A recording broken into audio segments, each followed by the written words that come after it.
Hey boys and girls, we are going to use the KWC strategy to solve a word problem today. If you need to pause the video right now and draw your KWC strategy on your sheet of paper, go ahead and do that now before we continue. Okay, let's look at this example. 5 fourth grade classrooms at Smith Elementary are going to the museum. 4 classes have 28 students each, and 1 class has 30 students. How many students are going on the field trip? So let's go ahead and look at the information in our word problem that we need to know. So right here we see that we have 5 classes. We know that 4 of the classes have 28 students, and 1 class has 30 students. And our question is asking us how many students are going on the field trip. So we're looking for the total number of students. Let's take this information and put it into our KWC chart. So remember, the K means what do I know? What information do I already have that's given to me in the problem? Well, I know that I have 5 classes. I know that 4 classes each have 28 students. And I know that 1 of those classes has 30 students. Well, what do I want to know? What is the problem asking me to do? What is the question in my word problem?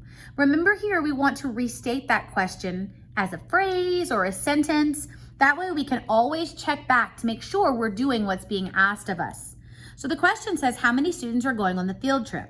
So I'm gonna put blank students are going on the field trip. Now, remember the C means, are there any special things that we need to consider?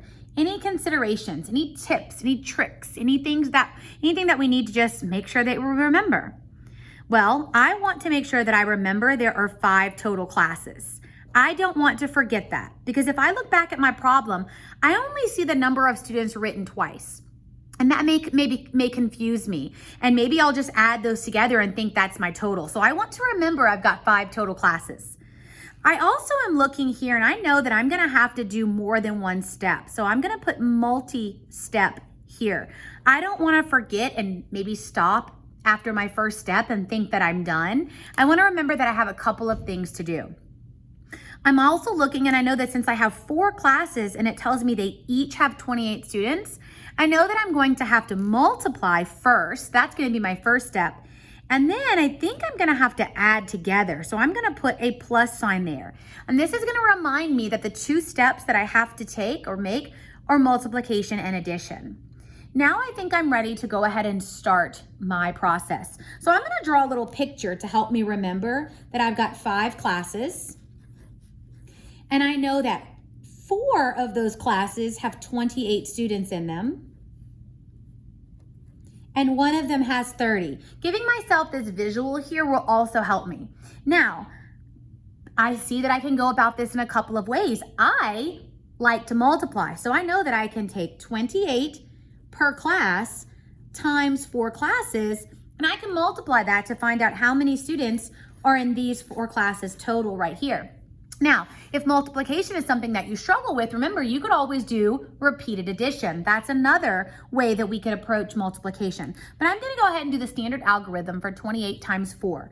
So I have 4 times 8, and I know my facts, so I know that that's 32. I'm gonna place the 2 here and regroup the 3. Then I'm going to do 4 times 2 is 8, and I'm gonna add this regrouped 3 on there, and 8 plus 3 is 11. Now, I am not done, but I promise you, if this were multiple choice, 112 would be one of the options. Remember, I'm coming back here and I need to remind myself, I need to know the total number of students. I also had my considerations in my picture here to remind me that I had 5 classes. I only figured out 4 of the classes here. So I'm done with this first step. Now I'm gonna move on to step 2.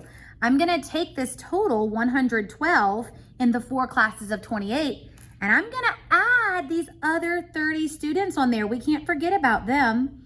So now I'm gonna add those 2 numbers together, and that's going to give me 2, 4, and 1. Now I think I'm done. I've done all of my steps. I have a total. I can come back up here, and I now know that there are 142 students who are going on the field trip.